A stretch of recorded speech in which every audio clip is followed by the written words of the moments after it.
A dark chapter in Commonwealth history. Starting back in 1869, more than 120,000 British orphans were shipped overseas. They were called British home children, and the idea was it was a chance to build a better life for these kids. But for many, that is not what happened. The forgotten home child weaves a fact with historical fiction. It creates a searing portrait of a childhood shattered by isolation, abuse, and brutality. Author Genevieve Graham joins us this morning to explain. Good to have you here. Nice to be here. Thank you. I had first heard of British home children maybe 10 years ago and was shocked to find out in your book that this had been going on since 1869. How did you first learn about it? Just by chance.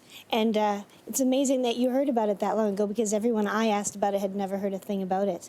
I write Canadian history, all different Canadian historical fiction, and so I'm always following random historical pages, and I just ran across this one accidentally, I guess, and I just kept reading it. I couldn't believe it, and when I read it was about Canada, then I knew it was a story that had to be told, because I'd never heard of it before. Well, we'll get to the part about it not being in our curriculum a little bit later, and I found out about it from one of the descendants who came and told me the story. It was the first I'd heard.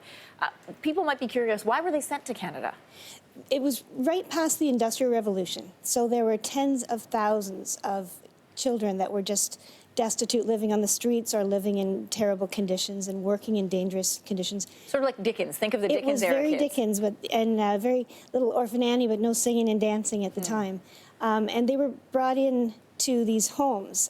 Dr. Bernard was one of the chief philanthropists that brought them into homes to give them a roof and food and clothing and safety and training for so they could go into service eventually. But there were too many kids for the homes, and they had to find a way out. They had to find a way to deal with the children, and the solution was emigration. So it was supposed to be a win-win-win all around. It was supposed to give the children an opportunity at a better life, with fresh air and education. Away from the option of crime, which was waiting for them on the streets of London. Exactly, and they'd never see the inside of a workhouse again. So it was the whole idea for them was really good. It was a chance for London and Liverpool and Glasgow to clean up their streets of the ones they called gutter children. And it was a chance for the farmers in Canada to get some help. Yeah, because many of them had emigrated to Canada with the promise of land. They got here, the land was very different to farm in Canada. They needed help. But what were the conditions and what was the life like for the kids once they landed here? That, to me, is the most heartbreaking part of this story. That is the problem, because once they got here, it was impossible to keep an eye on all of them. They were scattered all across the country.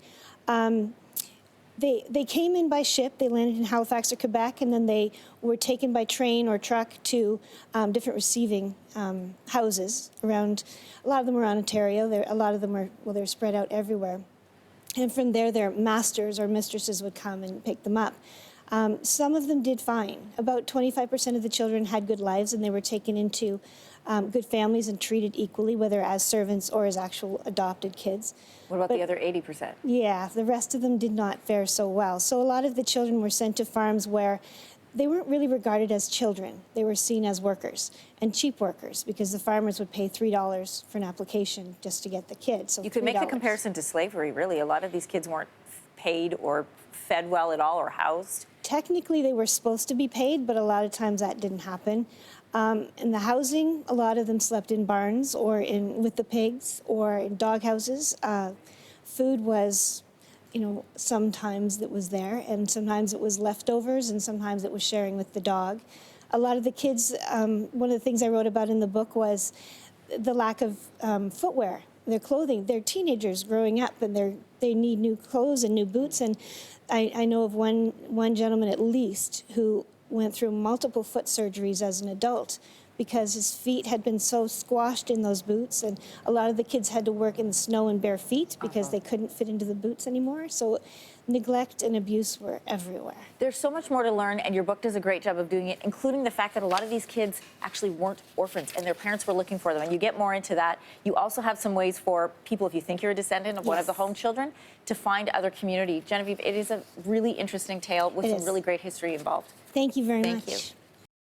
Thanks for watching. If you like this, be sure to subscribe here. And you can check out more Your Morning videos right here.